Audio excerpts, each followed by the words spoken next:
நாமத்தினால் உங்களுக்கு என் அன்பின் நல்வாழ்த்துக்கள். இந்த நாளில் இந்த வேளையில் கூட கர்த்தருடைய வார்த்தையை பகிர்ந்து கொள்வது ரொம்ப சந்தோஷம். அப்படி பார்க்கும் பொழுது சங்கீதம் 143 அதிகாரம் 8வது வசனம், அதிகாலையில் உமது கிருபையை கேட்க பண்ணும், உம்மை நம்பியிருக்கிறேன், நான் நடக்க வேண்டிய வழியை எனக்கு காண்பியும், உம்மிடத்தில் என் ஆத்துமாவை உயர்த்துகிறேன்னு சொல்லி இங்கே அழகாக சொல்கிறத பார்க்க முடிகிறது.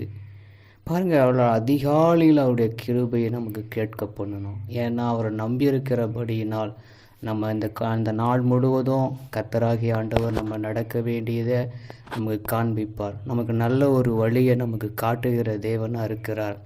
அவருடைய இடத்துல நம்முடைய ஆத்துமாவை உயர்த்த வேண்டும். ஏன்னா நம்முடைய ஆத்துமா விலையேற பெற்ற ஒரு ஆத்துமா. அதனால் அவரிடத்துல உயர்த்தி நம்ம கேட்கும் பொழுது அதிகாலையில் அவருடைய கிருபையும் அவரை நம்பியிருக்கிற நாம் நடக்க வேண்டிய வழியை நமக்கு காட்டுவார். அதனால் நீங்கள் சோர்ந்து போகாதீங்க. கர்த்தர் நம்ம நிச்சயமாக அனுதினமும் நம்மளை நடப்பித்து நல்ல ஒரு வழியை நடத்துவார். நம்ம அப்படியே ஜெபம் பண்ணுவோமா?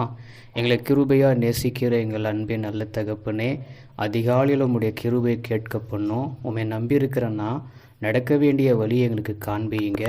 அதனால் உம்மிடத்தில் எங்கள் ஆத்துமாவை நாங்கள் உயர்த்துகிறோம். இந்த நாள் முழுவதும் எங்கள் ஆத்துமாவுக்கு நல்ல ஒரு கிருபையை கொடுத்து நடத்தி ஆண்டவர் நீங்கள் பெரிய காரியங்களை செய்ய வேண்டும் என்று நாங்கள் ஜெபிக்கிறோம். இயேசுவின் நாமத்தில் ஆமென்.